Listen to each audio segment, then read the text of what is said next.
Okay, let's continue in appreciation. I just left off last time mentioning Dr. Dean Ornish, University of California, San Francisco. He's expert in health and nutrition.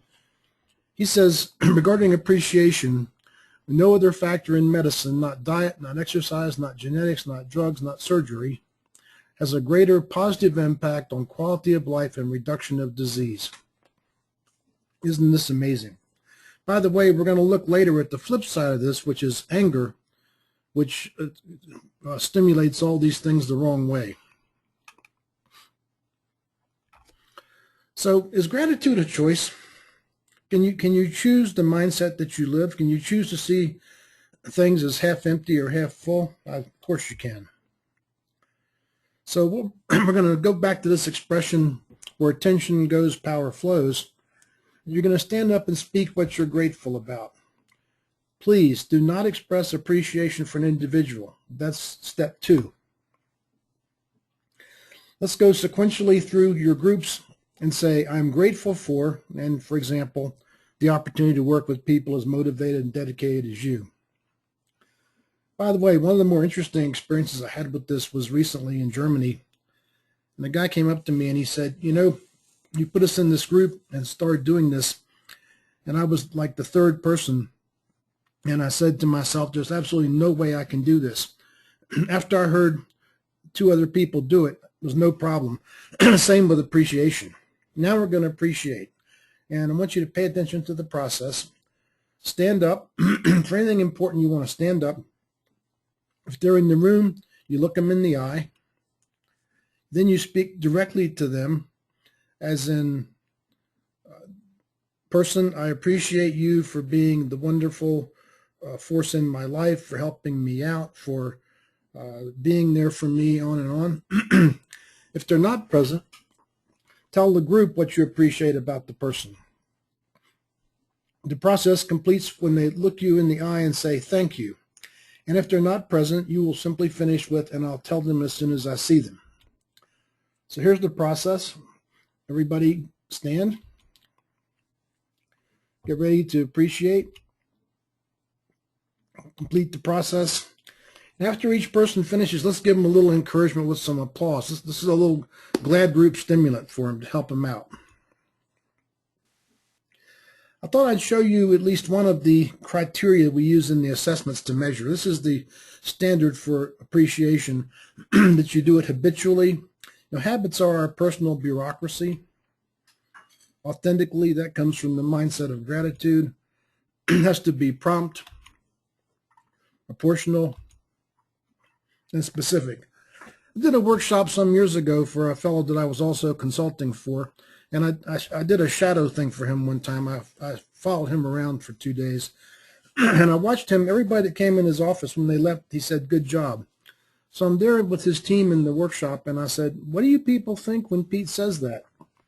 And they said, we hate it. And he went, what? I said, yeah, it's so rote. We hate it. So follow the HAP standard. A friend of mine was in the FBI. He went up to the World Trade Center right after the 9/11 attack. And when he came back, I said, what did you learn? He said this: many words were spoken into the ears of the dead that they yearned to have heard while they were alive. Many words were spoken into the ears of the dead that they yearned to have heard while they were alive. So here's your action item for tonight when you go home. Go appreciate somebody that you care about in your life.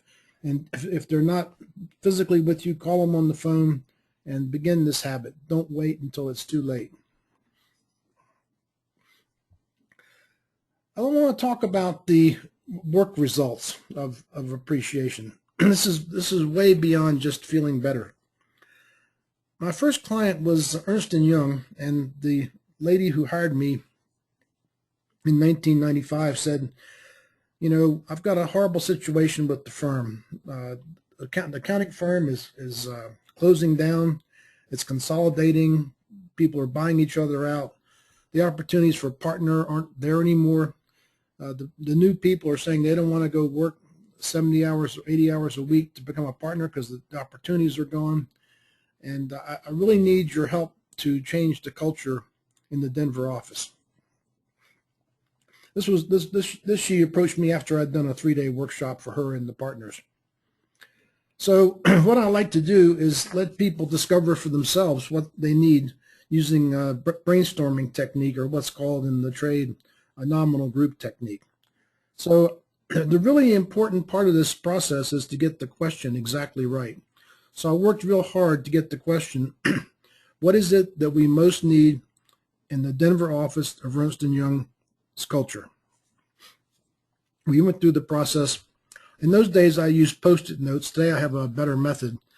And the partners in the firm didn't like me much. They were sort of at war with the CEO that hired me. And when we got through, the thing that they needed most was appreciation. And the partners said, you rigged it somehow. That people don't want that. And I said, okay, fine. Tell you what, you can go count the Post-its on the floor that I've measured and used, and feel free to do it yourself. And I'll take everybody else. We'll go over to Starbucks for coffee. So these partners, there were 7 of them, and with their $500,000, $600,000 a year salaries and their Brooks Brothers suits and their fancy Italian shoes, got down on their hands and knees and picked up these hundreds of things and started counting them. So we went away. So I came back, and they were looking all glum. And they said, yeah, no, you did it right. It's what we most want is appreciation. Now, I knew this before I did it, because think about the culture of accounting firm. What color is it? It's clearly orange. And on a scale of 1 to 10, it's probably an 11. And remember, the dynamic is that if you extend one of the segments of the culture too far into the orange, what you do is you impoverish it with the diagonal, which is green. So I knew this, but I also knew that I couldn't tell them this. They had to discover it for themselves. The second thing is, when you do an intervention like this and some work, you've got to be very careful that you do something that fits the culture. So many people that do kind of work I do around appreciation would say, you know, you're going to have to do it in person. You're going to have to give people hugs. Maybe some sillier things like, why don't you put dogs in the foyer? People can pet them when they come in the morning and uplift them. That's not going to work in an accounting firm. So I worked with the HR director about a system that would be orange to stimulate green. What we came up with was a form with carbon. It's called an NCR form, but it's just a form with multiple layers of carbon copies. So whenever you appreciated someone, you recorded on the form who you appreciated, what you appreciated them for, and who you were. Then you gave one of the forms to the person when you appreciated them. You put the second one in to personnel, put in their personnel file. The third one, the personnel, to put in your personnel file, these Post-its. So I got the head of the company to agree that they would tie a small part of the bonus, the annual bonus, to participation in the appreciation system, either as a person being appreciated or a person doing the appreciation. Well, within a month, the HR director called me and said, Charlie, the difference in this building is palpable. It feels completely different when you walk in the door. This has been amazing. Then meanwhile, 6 months later, the CEO called me up and said, you won't believe this, but we've moved from being the least profitable firm west of the Mississippi, and by the way, this is a gigantic company with thousands and thousands of employees, to being the most profitable. And it was the work with you, the workshop and the appreciation system that did this. So I lost track of the lady. I was very fond of her, but she got promoted soon after and went and did other things.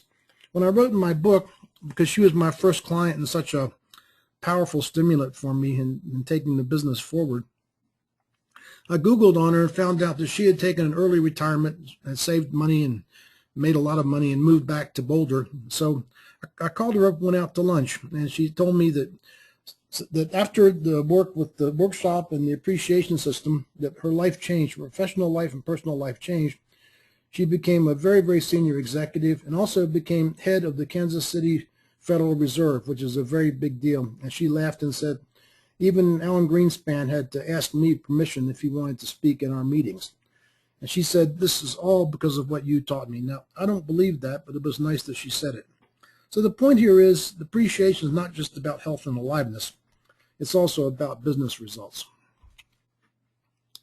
So now the participants take a little quiet time and decide what they're going to do, actions back at work. You know, if we don't carry actions out, we haven't done the work correctly. I'd like to talk to one or two of these. It's the AMBER system. And how about appreciating yourself? What can you do there? And this one, sharing expresses appreciation experiences at a staff meeting. And then a daily log about what you're grateful for. These are all wonderful things to do. And I want to go back to this one up here, which is really important. Collect your team's accomplishments and celebrate them. You know, the way the human mind works, we tend to be so problem-oriented, especially technical people, that we don't do this.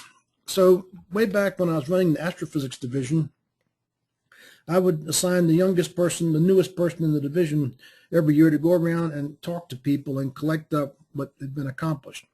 Then we'd have put those into a view graph, PowerPoint, and then we'd have a pizza party and talk about it. And I did this right before my annual performance appraisal. So when I went to see my boss about what had been accomplished during the year, I laid down this 10-page document and said, here's what the team did. And this got me all kinds of awards and recognition because no one else was thinking that way. And then this will feel good totally.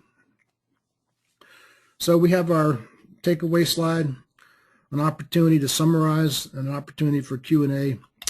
And that completes appreciation. Next up is shared interest. Thank you for listening. Take care. Bye-bye.